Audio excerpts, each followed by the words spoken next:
is telling elected officials with foresight to get ahead of this curve and make the necessary proactive changes in order to continue with some semblance of a cooperative school district that allows for an education for all our children to be funded at a fair cost to taxpayers. So there's a lot to this. Dan would like to make a No, comment. sorry. No? Okay. There's been a number of times tonight we've talked about classrooms and how many seats we have, that sort of thing. So I know that I don't think we've heard number 6 yet. We haven't. And I was asked to put some thought into the question of what our capacity is. And when the time comes ready, I've got some information to share.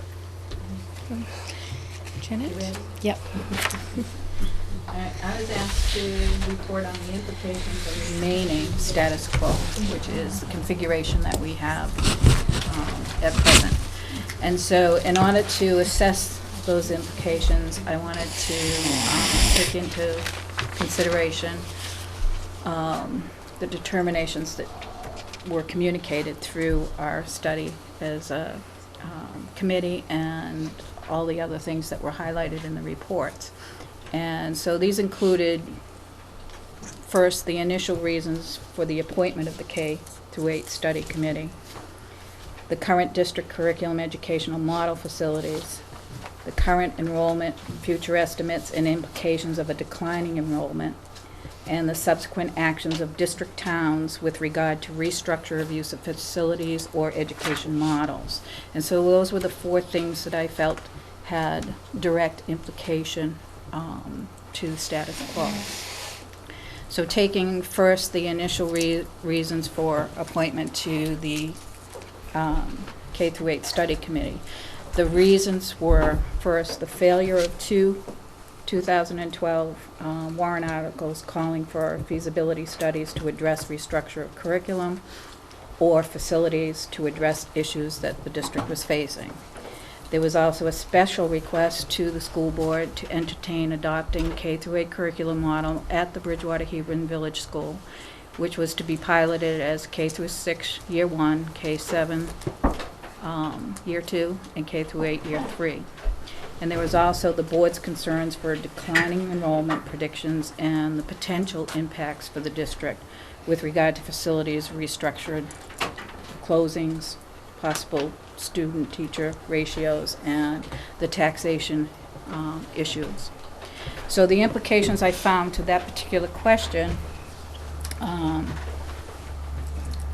dealt with all those reasons that I just mentioned. And first, there would be the potential to spark further petition warrant articles for the district or district towns to address feasibility in an education model change or facilities restructure or use.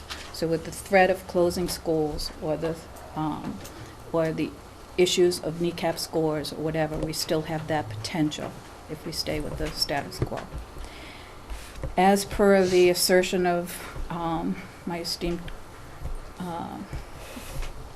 he's in here, I believe, Selectman Terry Murphy, the Bridgewater Hebron Village School and their village district could pursue pulling out of the Newfound district to create their own K-8 district and pursue the option of sending high school students to Plymouth or the option of continuing with Newfound.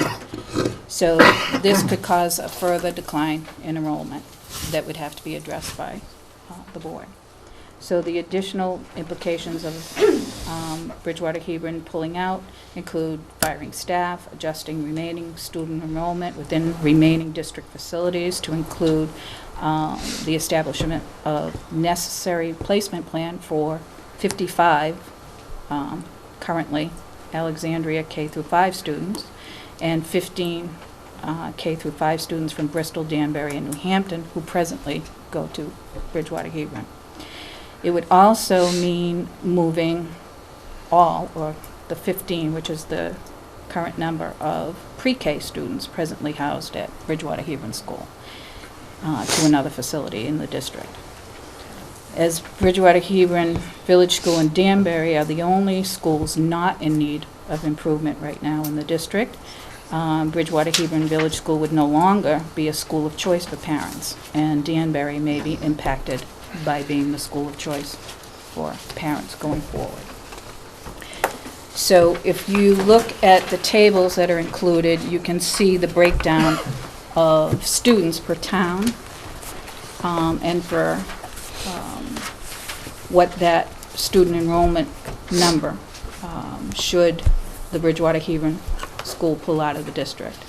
So if it were just Bridgewater and Hebron alone that were considered to be part of the Bridgewater Hebron school, and not Groton, even though the extension may be made to Groton, and I don't know whether that would be the situation or not, we would be looking at 159 students for the whole for the Bridgewater Hebron towns. All right, we would be looking at K through 8 being less number, taking out the 9 through 12. But if they go to Plymouth, we'd be taking all of those students out of the district. If they include Groton, we're looking at a total of 213 students impacted in the district for that decision. So, taking into consideration the fact that Alexandria, Bristol, Danbury, and New Hampton do have students that go to Bridgewater Hebron School, we're looking at 13 of those being pre-K, having to be dealt with else, as well as the 2 that are in the Bridgewater Hebron district, either having to be compensated within their district or moved to ours. So whatever that corresponding number is. So 83 students would be impacted by that, by them pulling out, and would have to be reassigned throughout the district. So in terms of thinking about the continued decline in enrollment and consequences, many variables that would have to be considered by the board. Is it not also true, Jim, that that's a significant number? I didn't realize it was that high, but I wanted to mention that if a percentage of those 83 parents, if you will, wanted to tuition out their child voluntarily. Well, that would be if Bridgewater Hebron Would accept. or could Accommodate. facilitate that, because Right. their facility would have to house them in that K through 8 configuration. So I think there would be a lot more to be considered other than them allowing for it. And they would be able to say only so many numbers. Yeah. And so you would still have to be looking at those numbers as part of what your decision would be But made. it's likely it wouldn't result in 100% of those kids to be No, redistributed. not necessarily, but we don't know what that percentage would be Yeah, based that's on fair. what their facilities would need to be a K through 8. Well, there's the homeschooling option as well. There's the fact that people are, Yes, and we didn't, we didn't even really go into, all of the other ramifications that could go out. But those are things that would need to be looked at. And so again, it reinforces the complexity of the issue. I would say so. It's very easy to sit here and talk about curriculum and all of the other stuff, but no matter what, we're impacting students. And so the move, the issues that we're doing, we're looking for the best result for the students. And so how do we all work together to make sure that that's still key, I think, is what this committee tried to stay with, is, what was the best decision for the students? What's the best, as you say down the road, what's the best bang for the buck? What are we going to do about decline and all the other stuff? But we still want to have quality education for our students. So as we move further with my implications, the next one was on the current district curriculum educational model.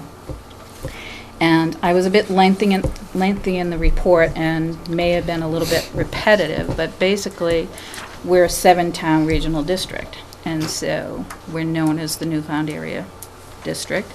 And we currently have facilities in Bridgewater Hebron. We have the Danbury Elementary School, we have the Bristol Elementary School, we have the New Hampton Community School, the middle school, and the high school. And so what we're looking at is Bridgewater Hebron being in a landlord position for the facility in Bridgewater. And we're looking at the other district buildings being, at present, the buildings you would have to consider for that population moving, should Bridgewater Hebron leave the district. So we look at the current educational model of the district, including New Hampshire Department of Education approved curriculum and activities for pre-K through 5 students in 4 of those elementary schools in the district.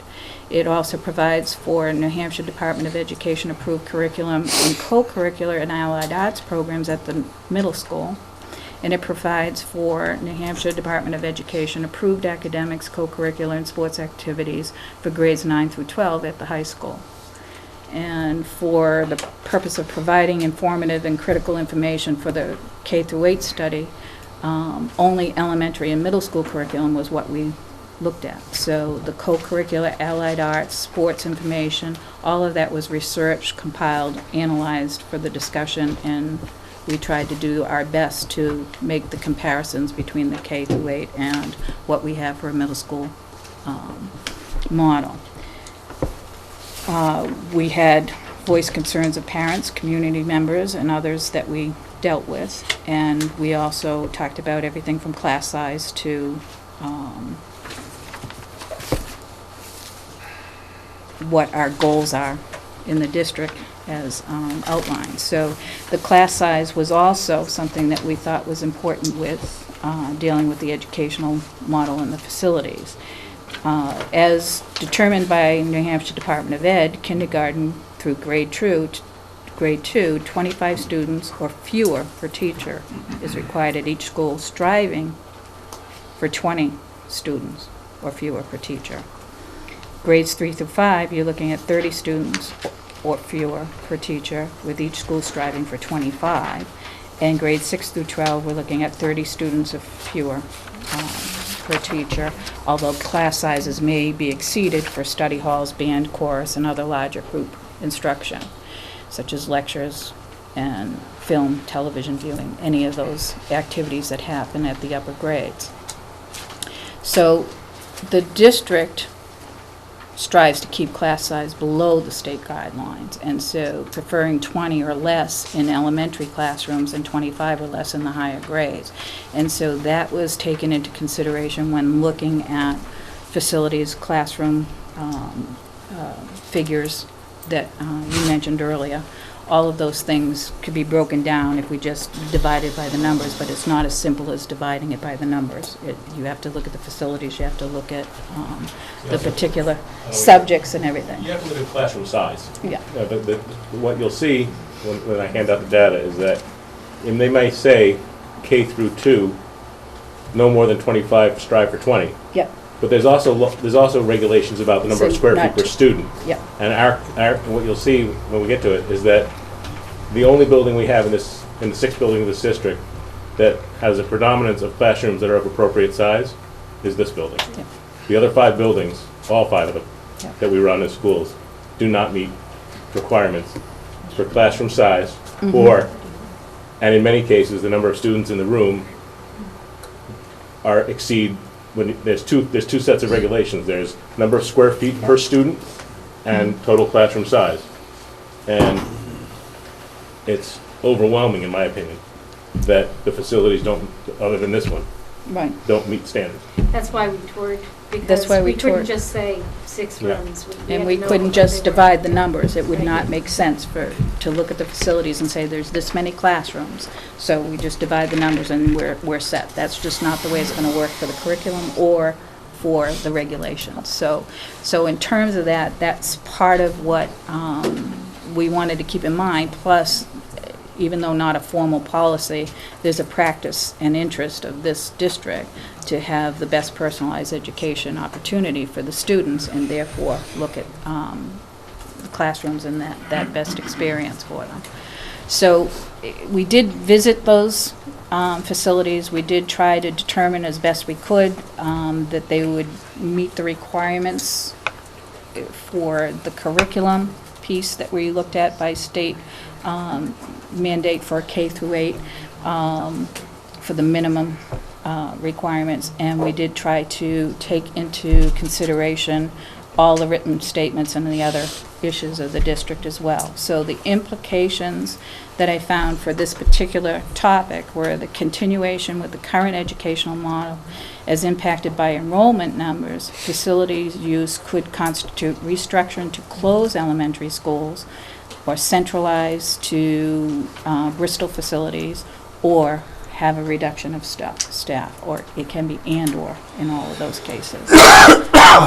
We also found that adjusted student outcomes could change with the needs of improvement schools, numbers up or down. So depending on what the needs of improvement status is, those things would have to be implications as well. We also found, should majority of indicators support staying with the status quo, then there could be renewed support by parents and community based on the response of those attending meetings and submitting letters. We also found that majorities of indicators who support the change to K through 8, further study and action plan for implementation would be required, and that's part of what this discussion is. There's just not enough information, and so the implication is there's further study and an action plan that would have to be done. So the current enrollment estimates and implications of the declining data, I was able to come up with the New Hampshire Children's Alliance and the Annie Casey Foundation Kids Count Data Center website, and it did give indicators for the newfound schools from that data center. And so you can see the numbers over the years for preschool, kindergarten, middle school, and high school, as well as elementary schools. You also qualified that even though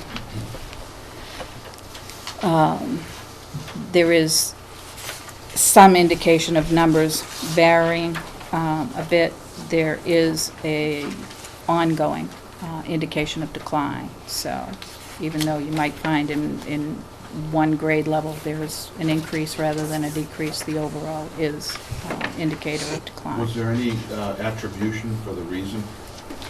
There was no specific reason other than the demographics, and again, it's the migration issue of people are not, with the economy as it is and so forth, people are not migrating up from Massachusetts, they're not coming from other areas, and they're not necessarily moving into other areas. Was So there any reference to the fact that workforce housing is not affordable here?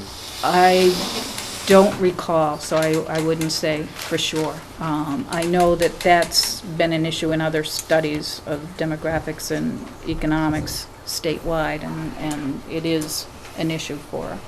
There was some in some of the Parsi Institute Yeah. stuff, but it was more that this is a tax-friendly state for retirees. And It's the people grade. living in other places that would traditionally move here to raise their family can't sell their house where they're at and can't find a job here. Right, so it had more to do with migration issues, I believe, as well as the aging population issues. Well, this happens to be for Sunapee, but I wanted to share it because it was just available at the time. This is a demographic report on Sunapee that does abut Grafton County and is very similar, but the demographic trend shows that the region experienced steady population growth since 1990, in part because it has thriving employment opportunities. The region has unemployment rates that are below state and national averages. The population growth rate for 65 and older segment is outpacing the under 65 group. Households headed by a person age 65 or older may comprise almost half of all the households in the region. 10-year projections point to a decline in the labor force under 65 if younger workers do not migrate to the area. One of the reasons that is speculated is because affordability problems occur more frequently among those who are in the lower wage sectors or in entry-level positions. Average entry-level wages in some of the largest economical sectors range from about $9 to $20 per hour. At $11.50 per hour, a single wage earner could afford monthly rent of approximately $624. Market rate rents at this level are virtually non-existent.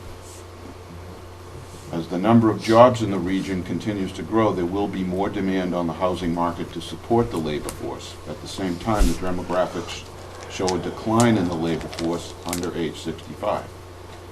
This making it increasingly difficult for employers to fill their needs.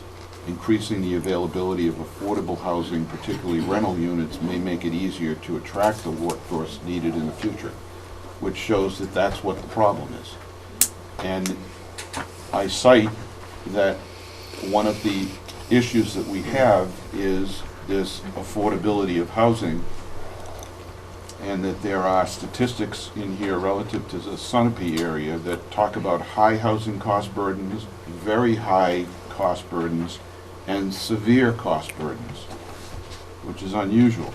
It says there are fewer homeowners in the under age 25 age group, but 70% of those that do have a high housing cost burden. This is a significant number of homeowners that are stretched financially. And an issue is that people are realizing that with young children, and they are emigrating from New Hampshire to a different part of the country. So you have this effect going on. Retirees coming to New Hampshire and people with school-age children departing from New Hampshire to give themselves a raise, which has a long-term impact on us, which I think is the basis of the downward trend. Mr. Chair, I think we better move along with the topic. We're getting way off on it, and we'll be here all night. I don't think we're getting off on it at all. Well, we've gone a long ways over, Entirely 2 the hours and point. 15 minutes now, and You're free to leave at any time you want. and I can take the floor. May I take the floor for the... As soon as Janet finishes, I just wanted to recognize you if you had a point. Well, that's the point. I thought we'd move along. We're going 11 o'clock at night, a lot of meetings, and, we're kind of going off the subject matter. And I don't think we're going off the subject matter at all. I think I don't this know, is we're in the real entirely estate market, relevant. last I saw. Janet, sorry for interrupting. That's okay. So basically, looking at the trend that is going for the declining enrollment and some of the other issues, there are, definite implications that might have possible outcomes, such as closing Danbury Elementary School, depending on the student enrollment numbers per town and grade level, an adjustment in educational offerings, a structured move to educational models such as K through 6 or K through 8, or all of the above. And so I think there are also subsequent actions of district towns with regard to restructure of those facilities, such as the special request by the school board, to the school board by Danbury to petition to make Danbury Elementary a K through 6 model, and the Danbury Town warrant to conduct a study to determine whether to withdraw from the district. And so there's an implied intent of the Danbury petition to withdraw from the district, but not from the SAU or from the high school. So there would be an adjustment and implications for that.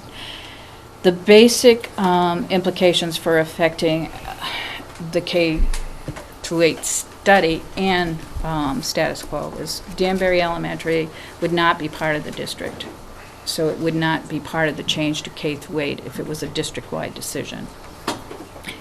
District would have to adjust for a drop in enrollment and restructure facilities and staff, so forth, for Danbury's situation as well.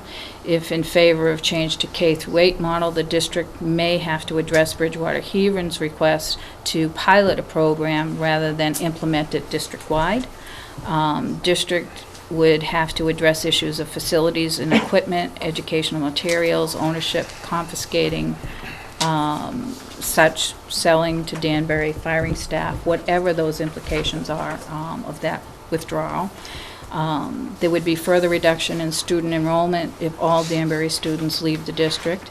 Reassessment of all the above implications based on an outcome of Danbury study and the implied intent for elementary and upper grade students to be included are in the tables B1 and B1A. So again, adjusting again what those totals are for students and giving you those numbers shows you what that impact can have to the overall district. Could you read your final sentence on page 22? The final analysis of implications. Should Bridgewater, Hebron, Groton, and Danbury pull out of the district using current numbers, the student enrollment would be considerably reduced, causing adjustments to be made at all education levels and facilities within the district. We would be looking at the difference as indicated in the tables of enrollment without Bridgewater, Hebron, Groton, and Danbury as being at a total of 916 students in the Alexandria, Bristol, and New Hampton towns. And those enrollment numbers would need to be divided amongst the school facilities of Bristol Elementary School, the New Hampton Community School, the middle school, and the Newfound Regional High School. And so those have been divided out in some ways to give you an idea of, by town, what would be at those schools, with Alexandria and Bristol being at BES and New Hampton School having New Hampton students, not dividing it by school of choice or anything else, just sheer numbers by town. So, you know, Ruby, do you want to do the final thoughts piece, or? Sure, yeah. Yes, if you want additional comments. Everybody on the committee was offered the opportunity to give an individual opinion, and we're probably going to read them because it sounds like they haven't been read. Otherwise, the request for opinions wouldn't have been put forward that were before. Julie, do you want to share yours? You don't have to. You want me to read it? You could read it, or I could read it, whatever. If it's save your voice. Okay, yeah. You're over there sniffing away. Can you? Before we go to the letters piece, does anyone have any comments or questions for what Janet just explained or reviewed? One of the concerns I have is what the implications would be from table C and D for the remaining towns with that number of students, because there would be 4 physical plants at that point. So what you're asking is in regard to the particular towns? Or No, is it, I just think or you that were asking about the physical plant? the cost per student would go up dramatically. Is that not correct? Yes, and you'll be looking at the possibility of classrooms not supporting the population either. So you would be looking at classroom size, possibly issues of classroom size and other things. Okay. Can you elaborate on that a little? I can't really, because, again, I don't want to just divide the numbers and say, all right, if we looked at Bristol Elementary School and kindergarten having 46 children, and we want to have, 25 or less in each student, we'd be looking at BES having to have, having at least 2 and most likely 3 kindergarten classes. So, I mean, that's the reality of looking at the numbers. And it would be the same for grade 1. And so that's going to be the charge of the board, is trying to figure out, all right, with the implications of status quo versus making changes, all right, if, Danbury withdraws and others, and you're faced with this particular issue of only having those 3 towns left in the district. How are you going to support the students of the district? So, I mean, it's a reality. You're gonna have to do a kind of reality check as to, what is the best choice for the board, not only considering declining enrollments or anything, we still want to put the charge back to you that what's the best decision for the students. Should we, Paul wants to hear this. Mm-hmm. Should we take a bathroom break, since he did? We certainly could if, Is that what you were looking for? To understand what those numbers? I just wanted to discuss further the implications of the, All right. of the diminishing number and still having 4 physical plants to support. But you may Because need that them. would dramatically increase the cost per student. Well, I'm not wrong there, am I? if you look at just Bridgewater Hebron leaving the district and becoming its own, talk about, students and what's best for the students, the quick math on that, with 6th, 7th, and 8th, you'd have 17 kids in 6th grade, 10 in 7th grade. This is current numbers, 10 in 7th grade, and 12 in 8th grade. And that's Groton, Hebron, and Bridgewater. So from a parent point of view, if you said, oh, I really want to send my child to 8th grade in Bridgewater Hebron School with 12 other kids, there's pros and cons to that. There really is. You don't have a mass of kids that your kids can mix in with and pick their friends. Your kid is in with 12 other kids, and maybe they don't get along with that kid over there, but they're stuck in a class of 10. There's no, how can they expand out as young adolescents? And that's strictly from what's best for the kids. And that's a quick number thing. But you're saying that's what's implied for those individuals in those towns, right? Yes. What is the impact on those in Bristol, New Hampton, and Alexandria? Well, if you look at just the middle school population would decline. If Bridgewater Hebron went on its own, it's not like you can eliminate the middle school. The middle schools Well, would have to. doesn't that beg the question, if there are only 10 or 20 kids in a classroom? And you're gonna do Spanish, French, allied arts, you're gonna do all those things? Again, I'm talking about the remaining towns, not Oh, the remaining not towns? the K through 8. I didn't do that. The cost goes up. Well, That's just, my Well, question. yeah, I mean, that's all, Numbers that's do that. mathematics. not only do the costs go up, but I'm just looking at the numbers, and if Bridgewater Hebron moves away, you're losing 25% roughly of the students. Right. But you're losing huge tax valuation. So you're losing more revenue than you're losing students. No, it's actually. No. Our district's entirely proportioned on ADM or membership for the Is it? town. Yeah. Okay. So it doesn't Doesn't work the matter. same way. That's why Bridgewater taxes are low, because they don't have a lot of kids. Yes. But I think the point I'm trying to make is that if one school comes out of the configuration and 3 towns go with it, 2 towns at least, maybe 3, Yeah. then the remaining 3, maybe 4 towns will still have to support 4 physical plants Right. with 25% less students that are Spread it continuing on a over. downward trend. So that makes the cost per student go up significantly for the taxpayers of Alexandria, Bristol, and New Hampton. And at the elementary school. Danbury. And perhaps Danbury. school level, there may be issues of facilities. To boot, To boot.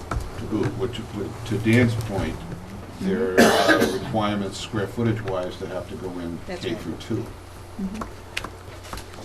So maybe you would be required to keep the building open at that astronomical average cost per student for that reason. Right.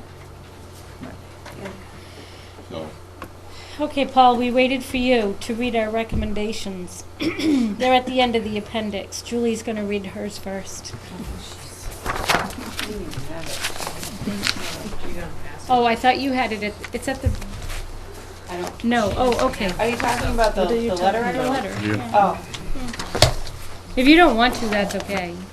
I I can read it. You don't have to. I need it back because mine's on the other side. Okay, so. Thank you.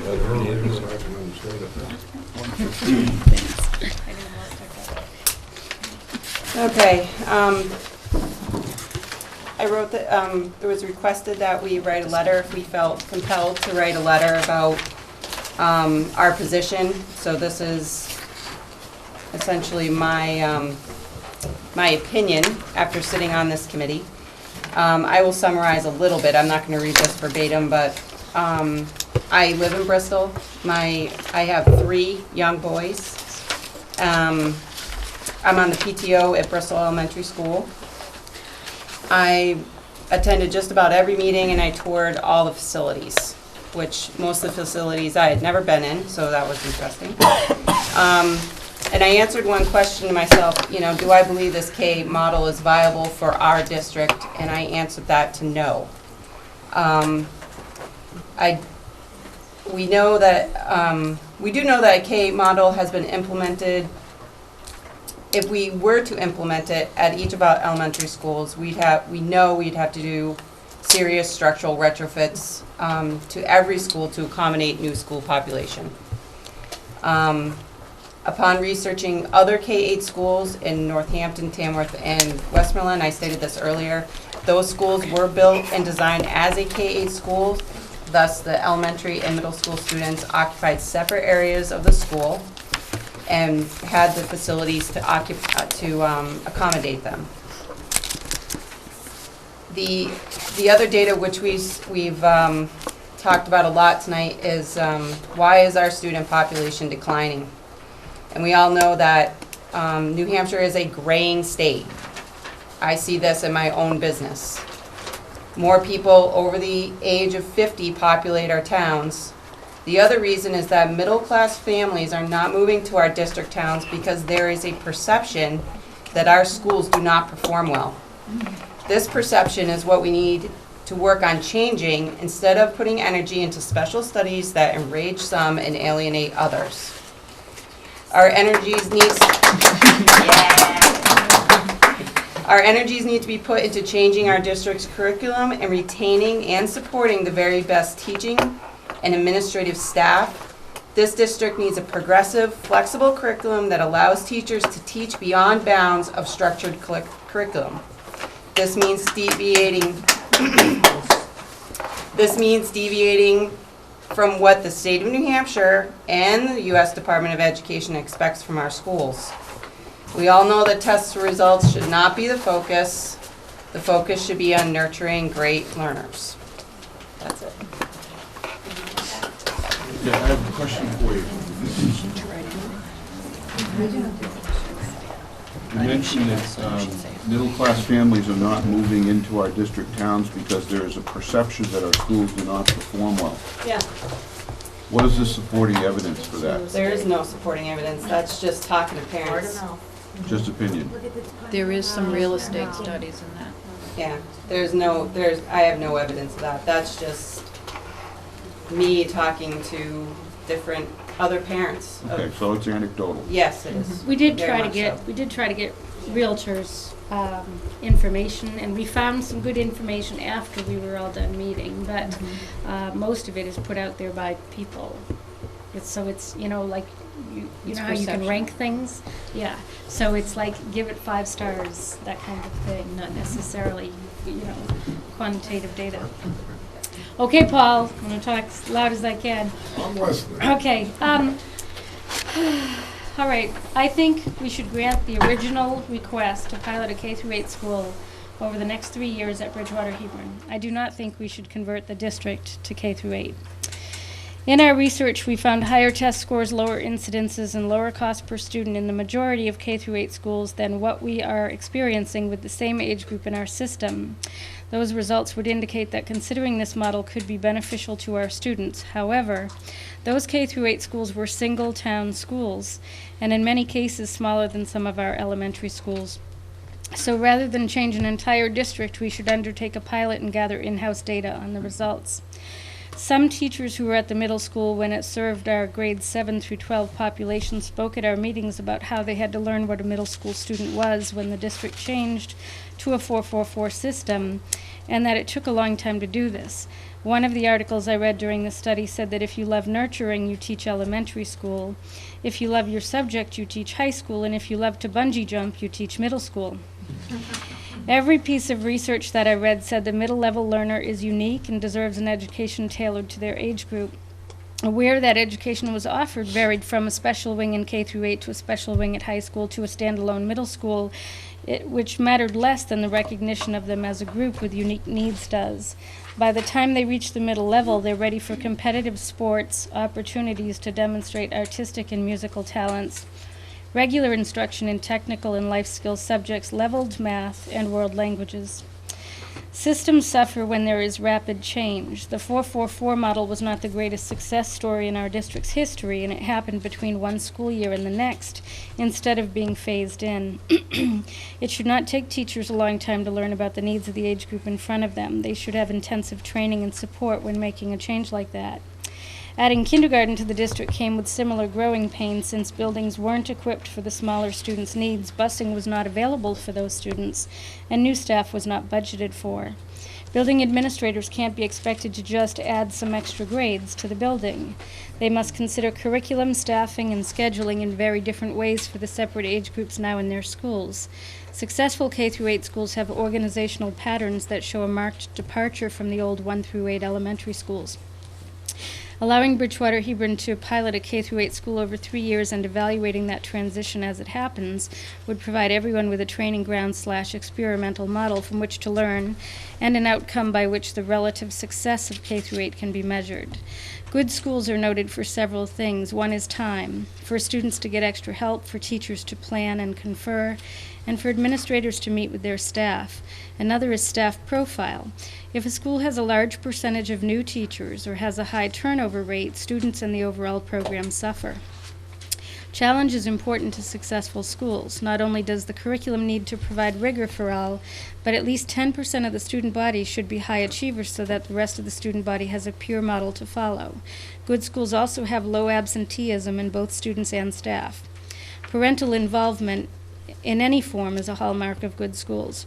Rapid change challenges all of these things. Staff time is absorbed by adjusting, turnover is high, our most talented students are removed in favor of more stable educational environments, absenteeism increases, and parents don't know what they can do to support the system. Good school designs are also noted for several things. Among these are welcoming entries, collaborative spaces, natural daylight, small learning communities, and life skills areas. While our physical plants may be challenged to meet every single one of these criteria, they are adequate for the elementary instruction that takes place there. The one exception is the middle school. I cannot see that building being used to provide elementary education. When touring the building, I tried to envision my 4-year-old grandson from Bristol, who will be in kindergarten next year, getting around, and I couldn't see it. Besides not being designed for small students, the building is poorly maintained and, in my opinion, not a healthy place for little kids. There's a mold issue there. But the elementary school in Bristol is designed for small children, and it's free of the mold that keeps resurfacing at the lowest level. It's actually a very nice facility. The request from the Bridgewater Hebron members was based primarily on the academic outcomes and emotional support they felt a K-8 school could provide. I'm going to skip down and just say that we know we have to look at change, but there's no expiration date on a decision to implement it. So our district is still adjusting to a 10% budget cut. We don't know what the long-term impact of that will be, but we do know that it takes time for that to be recognized, and that if the impact on our students is negative, it will be too late to fix it for them. So any further change should be done slowly, strategically, and only if it's in the best interests of our students. While the K-8 model may be the best model for the Bridgewater Hebron Village School, it may not be the best model for the entire district. One of our Bristol committee members said that she'd heard a lot of support for K-6 model, and I actually favor that. think the additional year would provide more individualized instruction with one main classroom teacher, and keeping students in a traditional elementary setting longer than that could be a challenge, because by 7th grade they're ready for all those opportunities that I already mentioned to separate themselves from the group. They're ready to find friends with common interests and express their individuality, and they're ready for the bungee jumping. Our administrators, teaching, and support staffs need stability. Our children need stability. Our towns and taxpayers now have the stability they hoped for as a result of the 10% budget cut and a 2% tax cap. The people in our system deserve no less. Changing the whole district configuration 2 years after the budget cut and concurrent with any changes to be implemented as a result of the commissioned report on special ed would prevent us from ever knowing what works and what doesn't work. Undertaking a 3-year pilot at Bridgewater Hebron will have limited impact on the rest of the system and will allow us to monitor and analyze the results on a small scale, compare those results with the rest of the system, and then decide what is best going forward.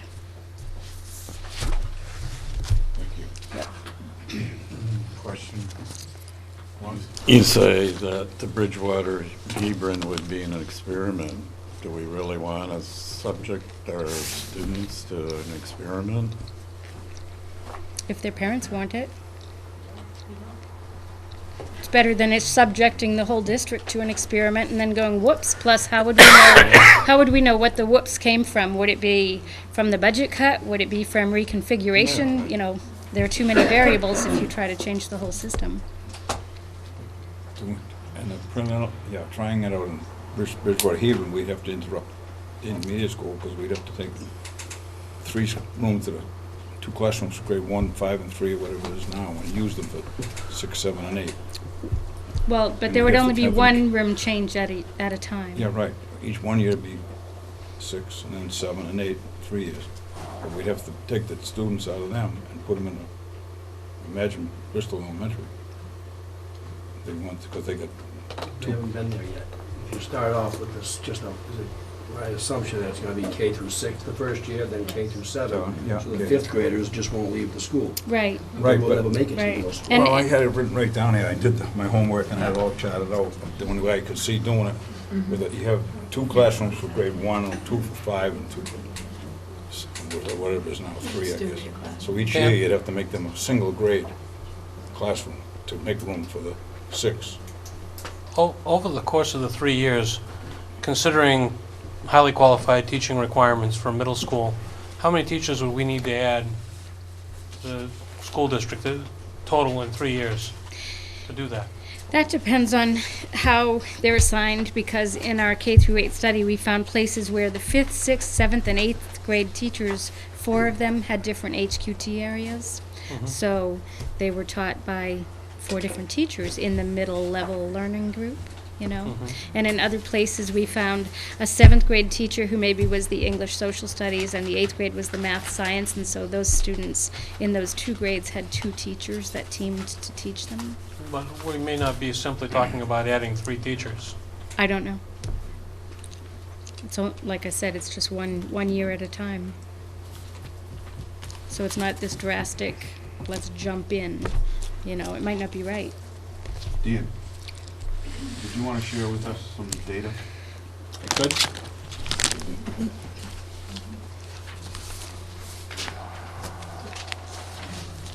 Can I ask a question before while I'm handing this out? Can I ask a question along the lines of a question you, just because I'm concerned always about what people perceive as reality of the district. You mentioned a mold problem at the middle school. Do you have any evidence of that?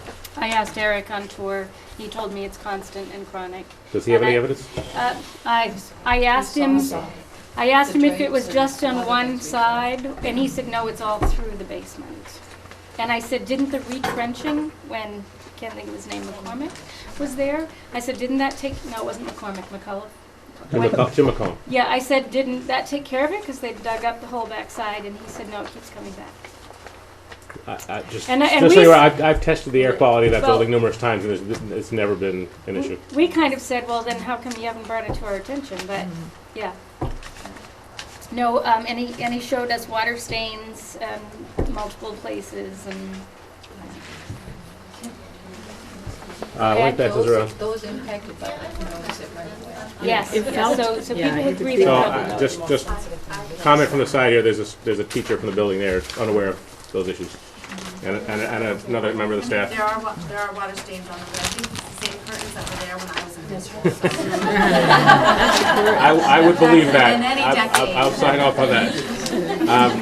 I do have some copies available for public as well. Wasn't expecting such a large turnout. This is a spreadsheet that I can put up on the screen. So why don't you try and hand some of those out, and I'll try and explain what this is. Yeah, sure, there's more coming around, I think. Did I pass that enough?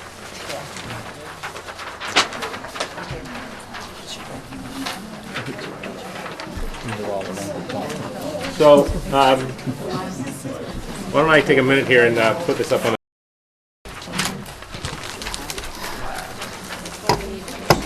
And then I'll try and explain what it is. I'll explain what this is, and then you guys can have your discussion, okay?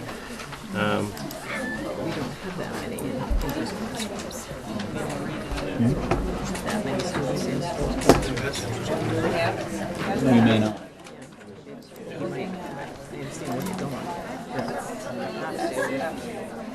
Well, I think part of it was the questions I didn't thinking that if we can collapse, a lot of these so I mean I think that's So I was asked to evaluate or give some information about the capacity of the buildings, and obviously there's a variety of ways. Form of use is a factor, grade level is a factor. So what I started with was what does the state have out there for standards, and that's should be coming up on your screen any second. That should be. Administrative Rule Ed 321 is what dictates both the square feet per pupil in a classroom. Is that coming on? no. It's not? There's a blue light. Is it blinking now? It's not blinking. Oh. I don't know what that means. It's there now. Here it comes. So the state standards talk about square feet per pupil and also the minimum total square feet in a classroom depending on its use. And that's the box that's outlined on the left side of the sheet. Does everyone either can see the screen or what's in front of you? I have one more copy here that you guys can maybe share over here. And if we get real desperate, I can put up the copy here. So what we're talking about, there's 6 boxes. It's the first group on the left after the administrative rules is the high school, the middle school, then the 3 elementaries that are owned by the district, and then the 1 elementary that is leased by the district on a lease that has about another 8 years on it by my memory. We've got the abbreviations for the buildings, the room numbers, the actual square foot per room, its current use, and the next column talks about pupil capacity. And what I've done there is I've divided the actual square foot, compared it to the current use, and the square feet required per pupil as is in the administrative rule. So for example, if we were to go, for example, let's look at New Hampton Community School, for lack of a better, which is the middle of the second to last column on the right. If we were to look at classroom, what I've identified as classroom number 5, and I apologize if I'm going too fast. New Hampton Community School, classroom number 5, has 816 square feet. It's a GPC, which is my abbreviation for General Purpose Classroom.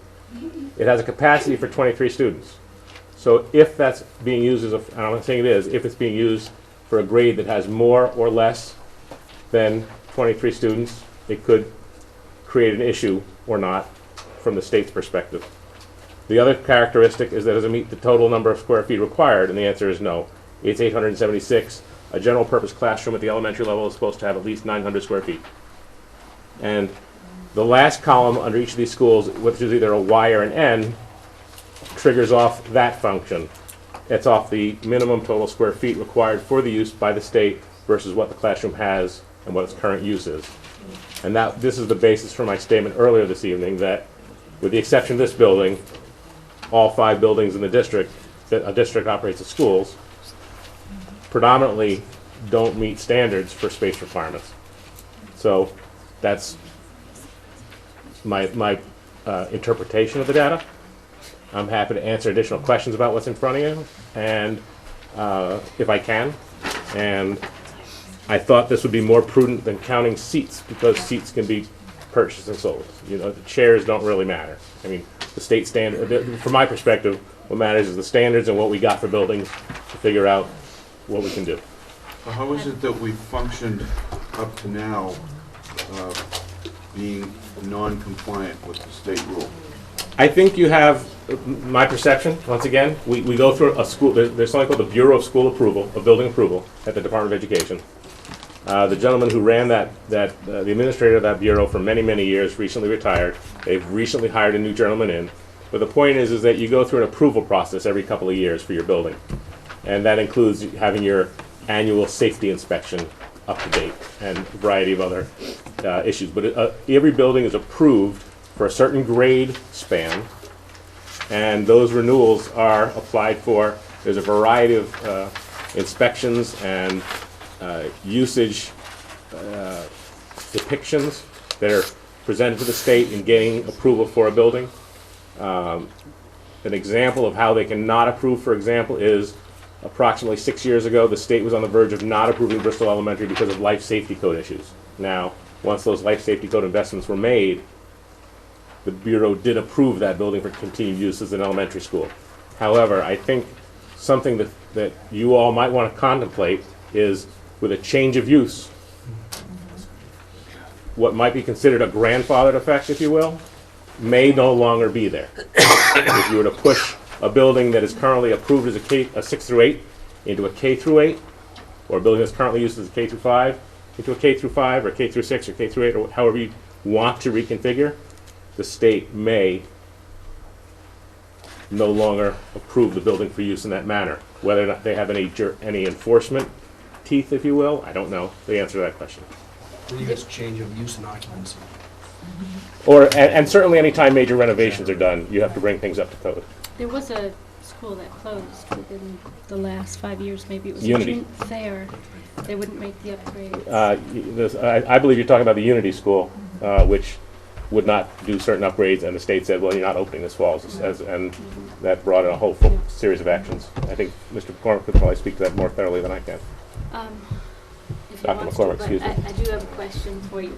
On the high school, there are 2 rooms that don't meet the space requirements. One is family consumer science, one is industrial arts. Is that because, I know family consumer science had 2 rooms and one is not used for them. So is that because half their space is occupied by something else? That is in the industrial arts case. That is the case, because that room was divided. Okay. In the family consumer science, that room was never. There were 2 family consumer science rooms. My understanding, there were 2, and now there's 1.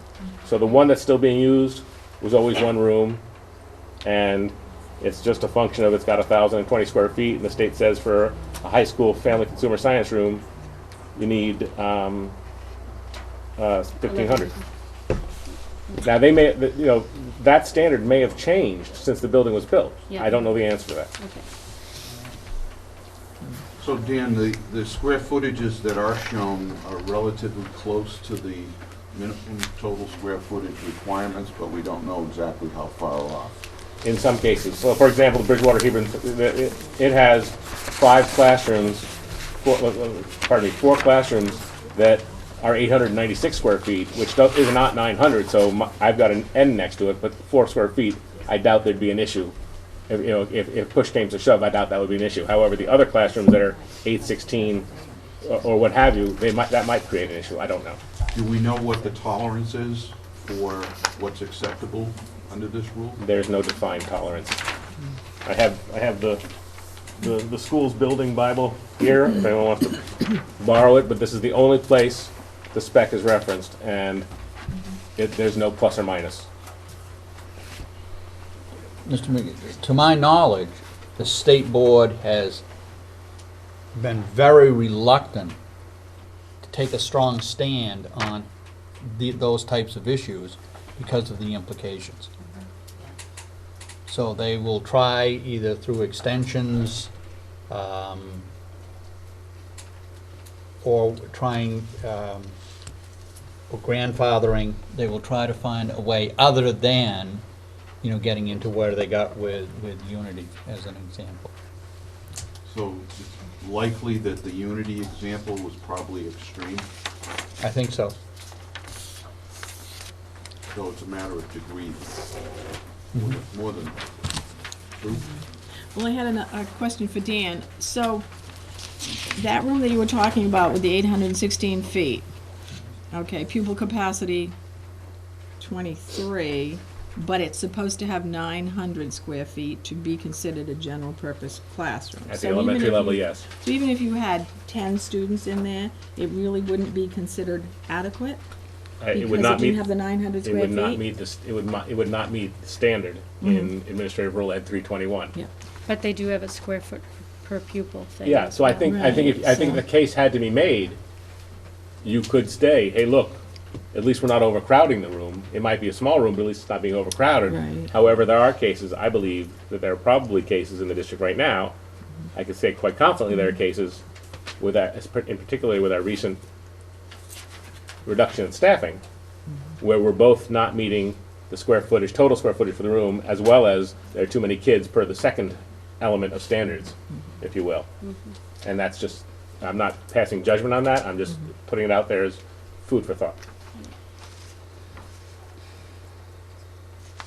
I have a question. With the Bridgewater Hebron Village Schools being such a new school, why were the classrooms not built bigger then? If the standard changed that recently? I don't have an answer to that question, I wasn't here when it was built, I wasn't involved in it, and. Well, I understand Yeah, that, and but I- I and just, I- that to and I me don't is know when just it so was- weird that I- it's just, It was, You know? I did take note of that when I built the spreadsheet. yeah. And I don't know whether the standards have changed, I would assume, I'm 100% confident the people who were involved in the construction did due diligence. Yeah, it's just so weird to me. I wonder if, what the data would look like if we took actual information on a square footage per pupil basis, which we were just discussing, for each of these classrooms, and said, well, there's only a class of 3 kids, for example, and that means they only need, 103 square feet, and that room's got 800. Whether or not we would be considered conservative. I think that speaks to what Dr. Morris has said, that they're not likely to say to you, yes, you have a waiver from the standard. The standard is 900 square feet for an elementary classroom. Plus, there's 2 pieces to the standard, there's per square foot, so yes, you're meeting this, but no, you're not meeting this, you don't have a 900 square foot class. I don't think that, I agree with Dr. McCormick, that they would not say to you, don't worry about it, at least you only have 3 kids in the classroom. It would be a waiver situation. They would make sure that it's noted. Before it was a waiver, I think what they would choose to do is just not act on it. All right. Right. Don't call attention to it and then. And I guess my main purpose was, I don't think there's anything wrong, and I'm not, once again, I'm not taking a position. The biggest challenge is gonna be, on this data, is gonna be if you go for a change of use in an approved building. So it would And- certainly have to be taken into consideration. That's something, like I said, food for thought. Yeah, and the shape of the room too, because we toured the middle school and then we toured Bristol Elementary School and the same day. And I did not walk through Bristol Elementary School feeling like it was crowded. But I looked at those rooms and thought the middle school rooms were small compared to them. And yet on paper, that's not true, so it must have something to do with the way they're actually.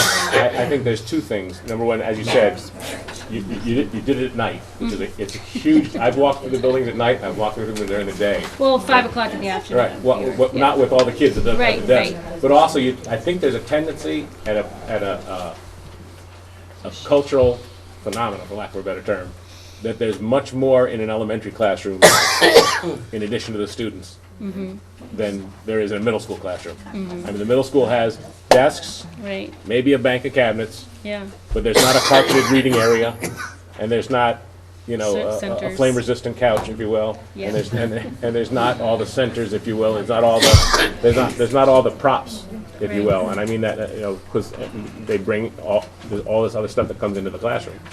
You think that would make it look more crowded, though? I know. In the room that had I lots know. of things in it.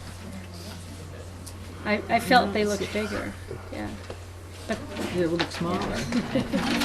And yet they're not on paper, or some of them are the same, so. It could be because the chairs are so little, Yeah. that it looks more spacious.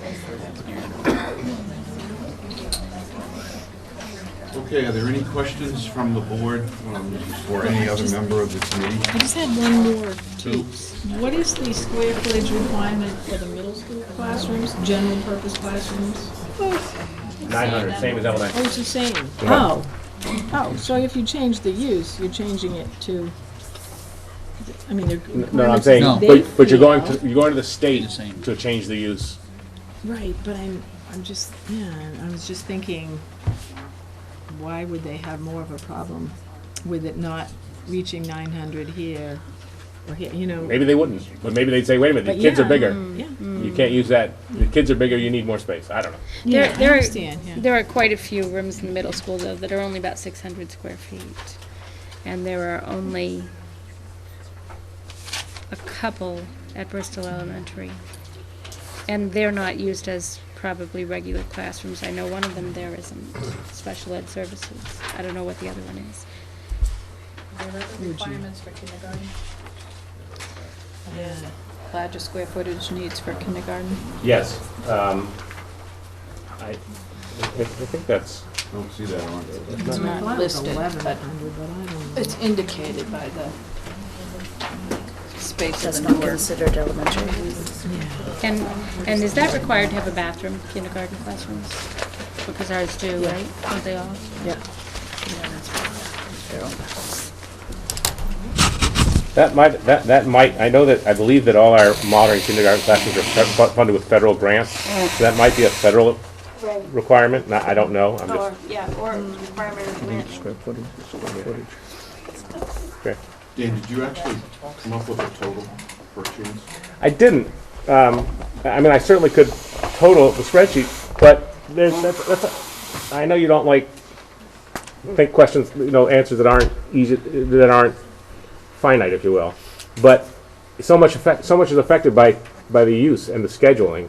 And yeah, we could total up these columns, but you're not going to fill every room in the high school because you're not going to have, the times that people are in family consumer science, they're not going to be in other rooms, that sort of thing. So I did not total. I could easily total the numbers on each of these rooms if you wanted. But I don't think you're going to have every room full at all times because, once again, they're not. And would you have to use every classroom if you use the middle school? Could you combine space? Could you? That's the other thing. I mean, there's a million questions, as the committee I think has said very well. Yeah. Simple fact like under the topic that's been discussed of would the middle school building be a K through 8? The amount of one of the first things I said was my understanding is that in a K through 5 you have to have classes on ground level. Yeah, that's right. Well, guess what? The middle school doesn't have anything on ground level. So having elementary in the middle school building requires a certain amount of investment in the physical plant or the exterior of the physical plant to make that feasible. Oh, you mean because the first floor is raised? Because, okay, because we did look into the steps. I don't remember who did, because we'd been told they couldn't have steps, and that's not true. Because our kindergartens in Bristol require steps to get up to them. They have staircases. No, they don't. They don't? No. Once you're inside? No, you walk in right off the parking lot, and you walk down the hallway, and you're in the kindergarten. In Bristol Elementary School. Now, there's steps outside it. There's an emergency exit that has To get down 3 to the steps rest getting of down, it. right, Yeah, but okay. students don't enter the building now. Okay. Now, those are some of the tertiary discoveries that would become primary if we went forward with an issue like this. But at this level, if you will, that data is It's a whole lot more work to do if you want to come up with a formal plan. duly noted, needs to be Yeah. addressed, et cetera. That's why we couldn't do anything with the number. It would depend what the curriculum decisions were. So we I kept, would be interested we in kept what going that around and numeric around. number is.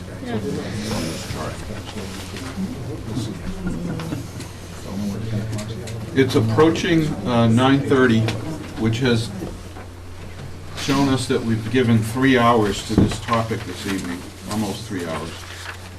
And I wonder if there is anyone else that has any questions for the committee while it remains in attendance with us. No, just thanks. Okay, without any further questions at this point, I would like again to reiterate our thanks as a board for your participation in doing all this work on behalf of the district and essentially being a parental volunteer. You can always stay if you want to, but, you know. So, as they say, we thank you for your service.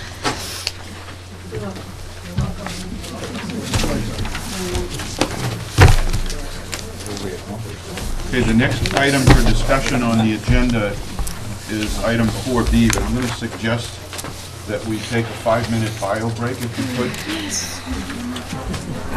And we will recess for that period of time and then come back.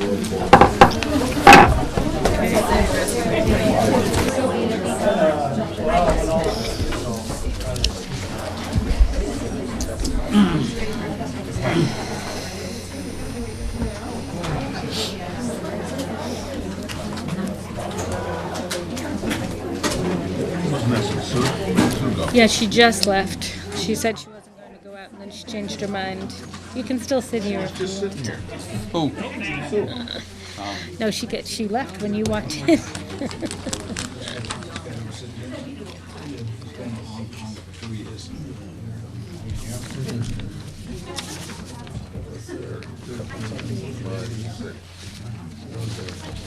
All right, we're going to move this along. I don't know why she waited that long. I think probably because she wanted to be late. I don't know. She So said she could be consistent. she said she wasn't going to go, and then she changed her Right, we had mind. to use a landing craft for Liberty, hit the junk and sunk. Okay, we are now at item, where is it? 4B, which is to review dates for graduation, 8th grade class night, move-up day, and last day of school for students and staff. That would be your yellow copy in the agenda. Dr. McCormick, would you care to address this? What I did was just contact the respective principal to get information on the end-of-year activities and dates for them. Some of them are determined by law, that is how many days you have to go to school. And on the 180th day, that's the student's last day. Some of them are automatic. Graduation looks to, what has been past practice within what the state requires for number of days in attendance by seniors. You can alter the 180-day schedule to 175, and that's reflected in when the graduation date is selected. This weekend is the prom. Any of you who want to go? Where is it? Camp Wascoot. Wikasuta? Yeah, that's where it is. Wikasuta. In Hebron. Is it in, is that where it's technically? Yeah. Oh, sorry, it was on there. I didn't see it. Yeah. All of these dates are within, reason what they've done in the past. There's nothing, no aberration of any of the days here. Just want to discuss it. Yeah. Anything, any questions for Dr. McCormick?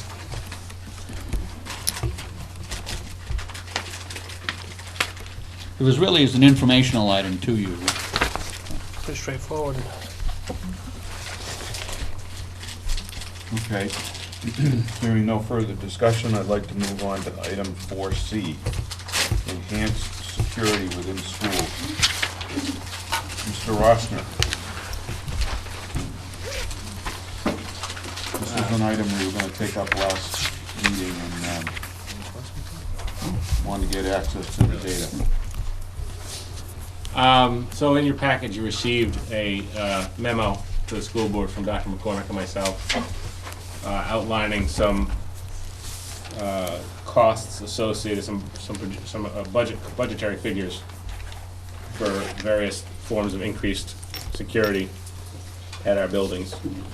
And with and anticipated, with the events of the variety of events that have happened over the past year, Dr. McCormick asked me to come up with a cost estimate and viability in terms of the ability to fund this unbudgeted expense should the board wish to pursue it in the current fiscal year, which ends June 30th, which means we would need to act fairly quickly to keep the funds expended out of the current fiscal year. I currently believe that we'll,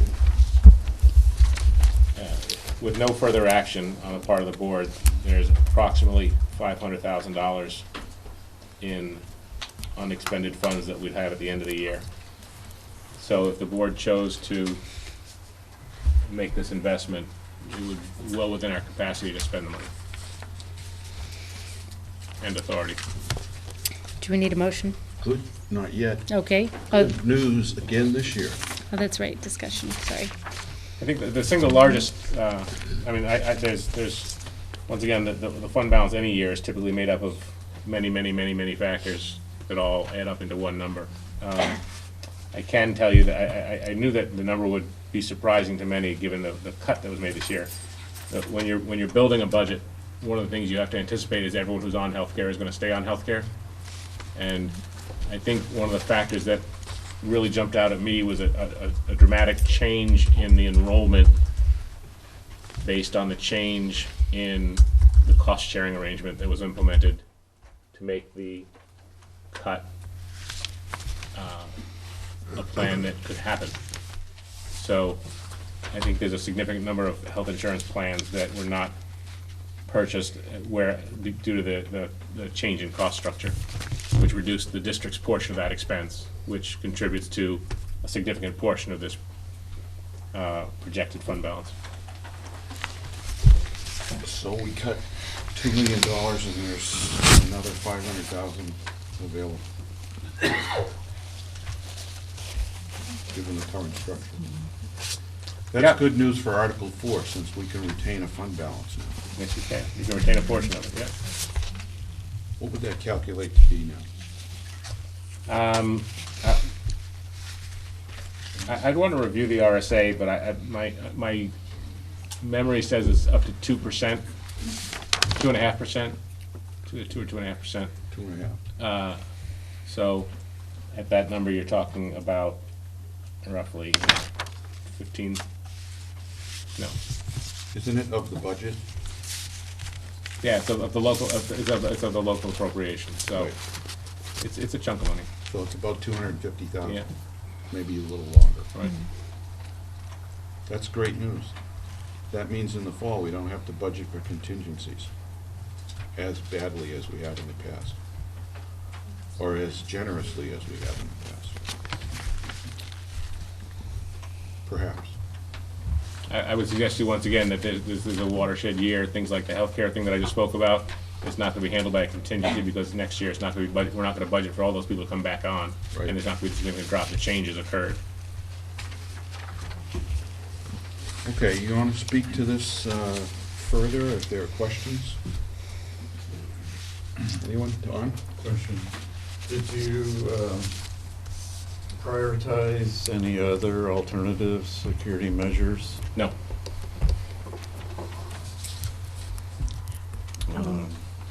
Do you think this is just from your own knowledge of security in general, this is the best use of the money? The one thing that we did do was, based on the discussion that was had at the last meeting, we did investigate the notion of audio as well as video surveillance. And I can report back that some of any of the districts we contacted reported that they're not doing any audio surveillance. And the two vendors that I've discussed this project with, potentially working with, both of them said that they would absolutely not be involved if there were audio surveillance involved. So, Sounds like they're familiar with the law. I'm only reporting what was reported back to me, or what was the information was acquired by me. Bill? Don, if I may also chime in on that one. I've been in districts where we brought cameras in, and it was like night and day the difference with respect to thefts, vandalism, and fights. because once you catch it on camera,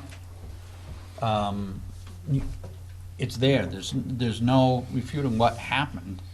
It does become a deterrent. Lloyd and I visited Interlakes where we had installed them, and we sat at Interlakes High School and viewed classrooms 13 miles away in Sandwich.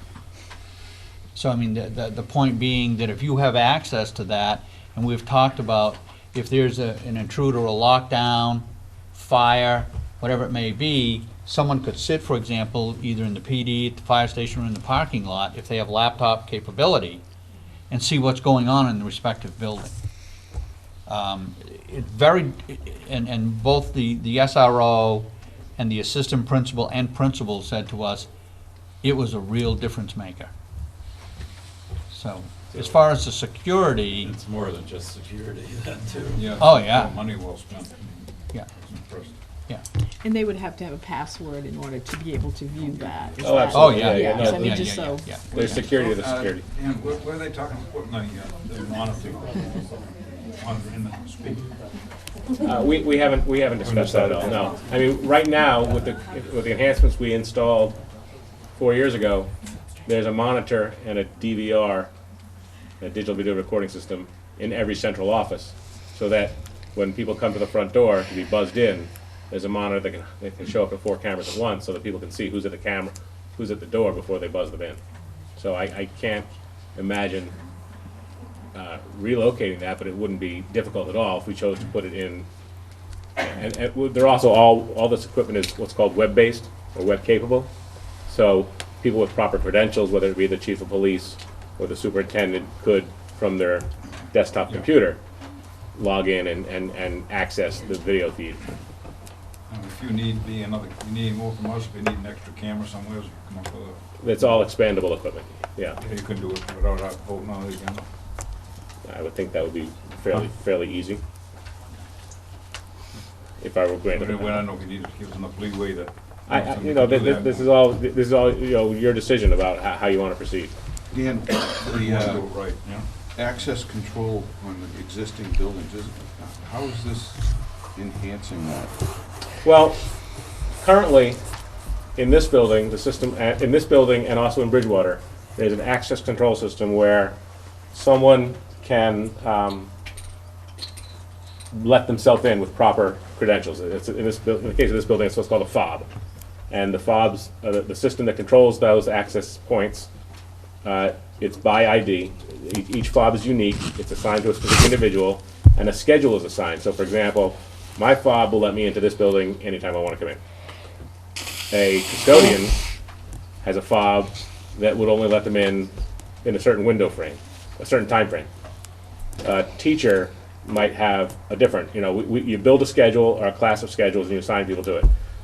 In the other buildings, in Bristol Elementary, Danbury Elementary, New Hampton, and the middle school, the doors are locked when students are in there, and anyone who wants to go through that door without a key, and there's very limited keys, looks into a camera and they're buzzed in.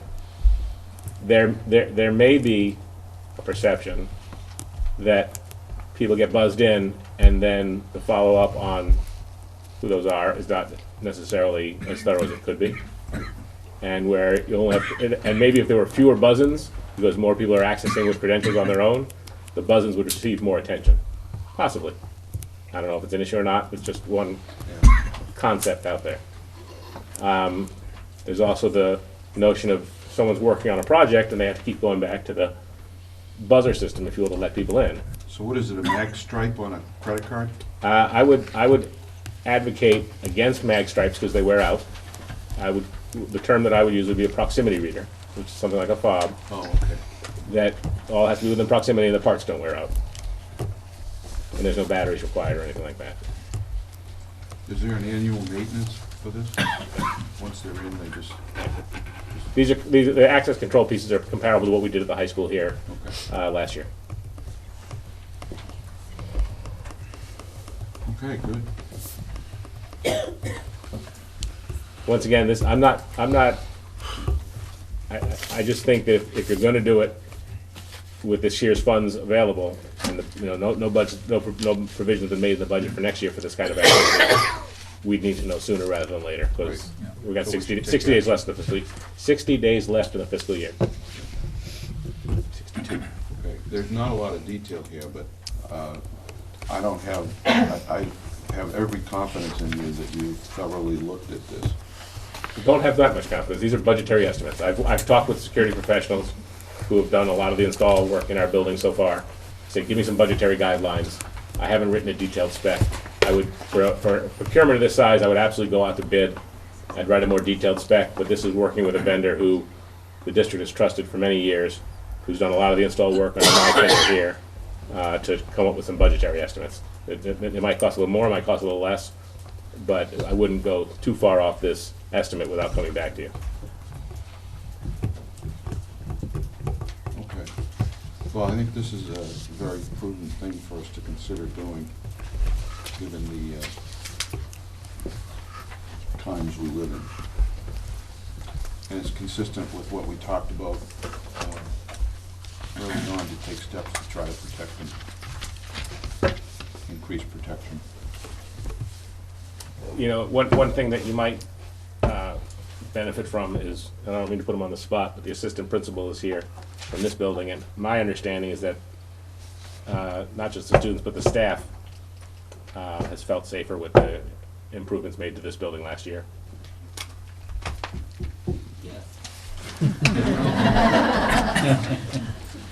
Thanks, partner. Consider yourself on the spot. Anyone else have questions? Okay, hearing none, we'll now move on to having no other business. We're at public comment, which is item 5. Following public comment, we'll go right into action items. There are members of the public that are elected officials, and therefore I would defer to, is it Mr. Murphy that's the only elected official remaining? You raised your hand, go ahead. I'd like to correct a couple of issues that you had mentioned. One is that this business about the impact, the study itself, originally, as we had asked for, the people associated with the Parents Committee solely wanted Bridgewater Hebron to consider going to a phase-in approach to K through 8 for the reasons of any of the reasons you see in terms of, you've mentioned tonight, in terms of they believe that it is a more effective way of educating their kids. There's no, the idea that somehow there's a threat, there's some realities, but the thing is that we never postured at all to turn around and say that we are advocating leaving the district. Let's get that clear. That, what they've really tried to do is basically they don't believe it's really a big deal to convert that school to K through 8. When we built it, it was built to either K through 6, a 5 rather, a K through 6 and a K through 8. That's the way it was configured. And we did do that with the square footage associated with the architects, with the Department of Education, and got all the approvals everywhere from them to also the fire marshal and everybody else. So the idea that that the kids would be somehow ejected out of that building, when they've asked that question, I've responded basically that nobody would lose a seat as long as they're in the building. So if the kid was in the first grade, they could stay for even if we went to Plymouth. That's not something that we prefer. We prefer not to do that.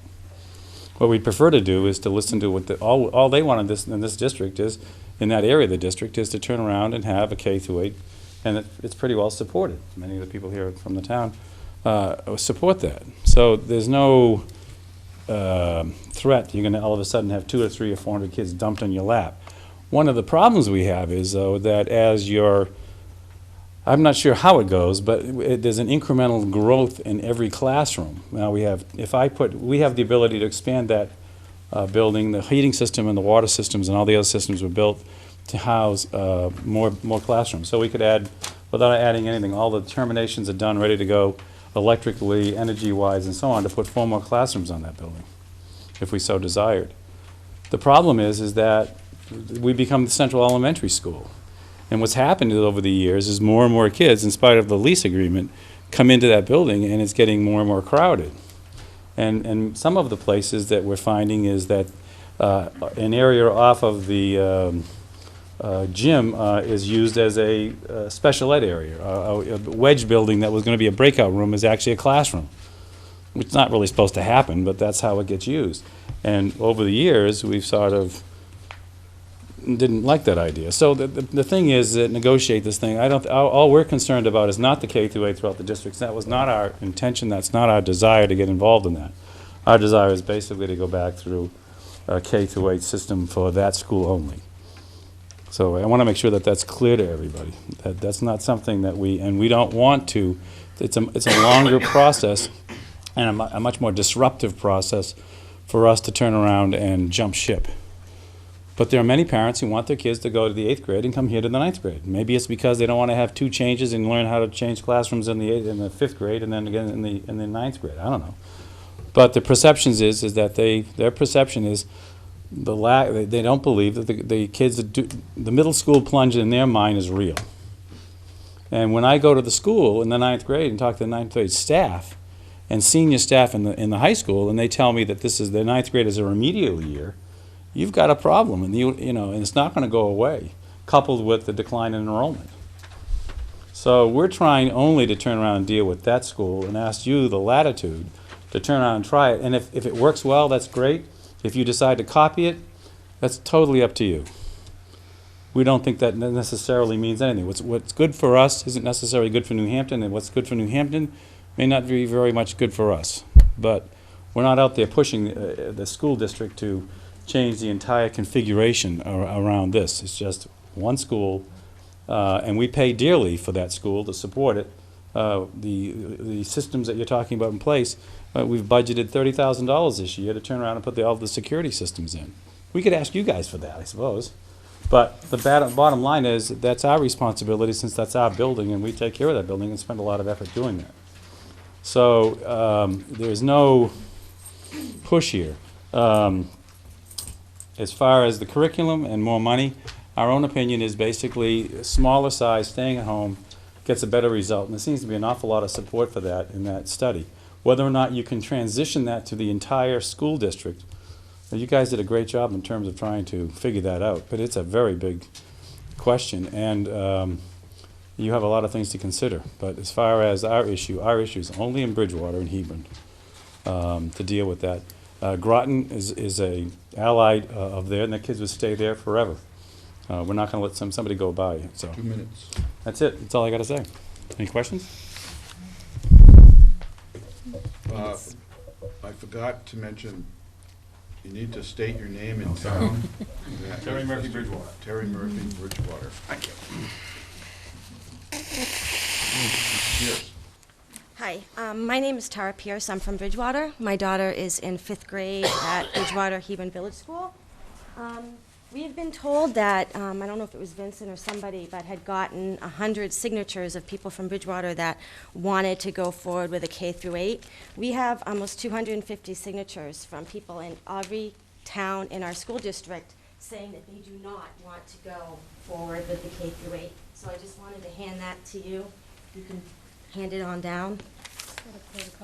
Another thing is, you and I have talked as well, Vincent, about the K through 8 model, and we've had this long conversation about outside in the rain, if I remember correctly, about why you wanted to go through K through 8, and you said you basically felt that the research showed that it was the best way to go and it was the best model. And I had said, well, I can show you lots of studies that show the opposite, and you asked for those. I have a bunch of them that I'm going to give you because you had asked for them, so I'm going to give those to you. I can give you probably another 30 at least if you wanted, but those are just some of them. Oh yeah, just so you know, I'm a sociologist. I'm a college professor. I teach college and I teach statistics, so I'm kind of familiar with this. Before I get into the other stuff, I wanted to say that I think it was Suzanne had, when you guys were talking about research and you were talking about studies that showed that the studies that showed K through 8 was the best model. One of the studies you cited was Burns and Ruby. Interestingly enough, I have it right here. One of the things you had said was that the study showed that students in K through 8 do better academically than those students in middle schools. And that is true, that is what the study shows. However, you left out the other half of that result. And it actually says, and it says it in the first little paragraph of the abstract, that actually students, how it is stated, is that what they found, students in existing K through 8 schools do better academically than those in middle schools. However, which it says here, the second half of that sentence, is that students in new K through 8 schools, in other words, students that are in schools that have recently gone from a middle school model to a K through 8 model, do not do better, do not do significantly, actually do not do better at all academically than those in middle school. So that is actually what it says. And I will give this one to... additionally, a couple of things. A bunch of us got together and we wrote some of our concerns down, and I'm not going to read all of them because obviously we don't have time, but I am going to hand these out for you guys to look at. One of the things that I do want to say when you're reading, you know, there's a lot of research thrown around. A lot of people saying, well, this study shows this and this study shows that. You can find a million studies to prove anything, and you can find a million statistics to prove anything. There is no one-size-fits-all solution to this problem. But one of the things that I found in my research over and over and over again, and I do this for a living, is that if you have a problem in a middle school or you have problems in the school district, going from a middle school model to a K through 8 model is not necessarily going to fix it. And I think a lot of us feel that people are sort of jumping on the K through 8 bandwagon without really thinking about all of the unintended consequences that it entails. There are a lot of us parents that do not want this. Like I said, my daughter is in 5th grade, and I can tell you right now that regardless of what you do, my daughter will be going to 6th grade at the middle school. So, and I can tell you right now that I know a lot of other parents of students, 5th graders at BHVS, that are saying exactly the same thing. Our children are ready. They need new challenges, they need new experiences, and a lot of these studies that I handed out to you will show that. I mean, there's a study in there that shows that bullying is actually worse in K through 8 schools than it is for middle schools. Mm-hmm. The point is that you can find studies to show anything, but I think you need to look at what's in the best interest of these students, not what's in the best interest of the school district or money-wise or the taxpayers or anything else. One other quick thing, one of our biggest problems, one of our biggest concerns, I should say, is that, and it's on that handout I gave you, is that from the moment students hit 9th grade, their grades are on permanent record for college, okay? And every study, one thing is for certain, every study you will ever find will say when students change schools, whether it's elementary to middle or middle to high, or they just change middle schools because they moved, their grades go down. And then gradually they usually go up. It could take a while, you know, a semester or two or whatever, but they go back up. So if you keep a child from K through 8 and then you throw them into middle school, into high school, without any kind of transition period that middle school provides, you are going to have students in 9th grade whose grades are going to go down. They're going to experience culture shock, most likely because it's such a big difference in what they're used to being in a secluded K through 8. And then all of a sudden, their grades are going to go down. And then who knows how long it's going to take for them to go back up. It could take a semester, it could take a year, who knows, at a time when their grades are important for college. As somebody who has a student that isn't just expected to go to college, but a good college, that is important. And I don't think it's beneficial to our kids to do that to them. So that's all I have to say. Oh, one more thing. I don't remember who it was, but somebody said, I don't know if it was Ruby or whatever, but somebody said that what they wanted to do at Bridgewater was an experiment, unquote. That, you know, it was an experiment. Somebody said that up there. I don't know who it was. Somebody said it was an experiment, you know, keeping the 6th graders at Bridgewater for the fall. I, for one, would prefer it if whoever it was that said that experimented on their own children and not on mine. Thank you.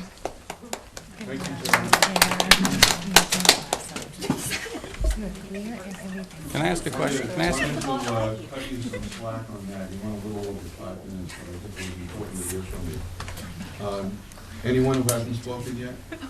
Me?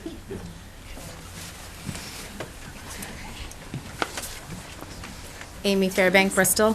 I wrote all my stuff down, so I'm pretty sure it's 5 minutes. I read over it, and I cut some things out. A while ago, a community member stood in front of this board with a voice against fifth grade entry middle school. Parents were concerned that their children were too young and immature to be exposed to the older children. They were fourth grade parents up in arms about the idea, and were scared and nervous. Most spoke out that parents would be experiencing the middle school for the first time, and fear of the unknown is a very, very powerful element. Whether I disagree with their concerns or agree with them, they were heard, and the board didn't move forward with that idea. I'm friends with or acquaintances with quite a few of them, and many of them now see that their child have made the emotional transitions towards the end of their fifth grade experience, and they're ready for that change.